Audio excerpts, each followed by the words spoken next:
Hi, I'm Fairchild. I'm a registered nurse. In this video, I'll show you how to check your blood pressure the correct way in under 2 minutes. All right, let's begin. Step 1, rest. First, rest. Before checking your blood pressure, your body needs to be calm. If not, your reading may be higher than it really is. Sit quietly for 5 minutes. No talking, no phone. Also, avoid smoking, coffee, or exercise for 30 minutes before checking. These things can raise your blood pressure. Before using the monitor, check your equipment. Make sure the batteries are working.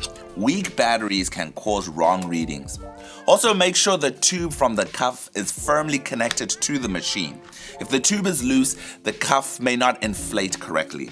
Sit with your feet flat on the floor, your back supported, and your arm relaxed. Step 2, place the cuff. Place the cuff on your bare upper arm, not over clothing. The cuff should sit directly on the skin. Some cuffs have an arrow or a line that says artery. Line that marker up with this artery on the inside of your arm.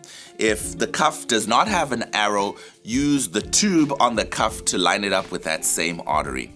The bottom of the cuff should be 2 inches above the crease of your arm. That's about 2 finger widths lengths.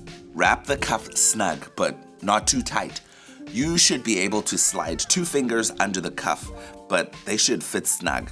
Now rest your arm on the table so your arm is level with your heart.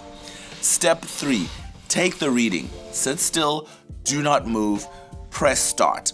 The cuff will tighten. That is normal. Wait for the numbers. Step 4, read the numbers. The top number is systolic, the bottom number is diastolic. Write both numbers down. If the first reading is high, wait for 1 minute and check again. And that's it, under 2 minutes. Save this video so you can come back to it anytime. Like and subscribe, and remember to just ask a nurse.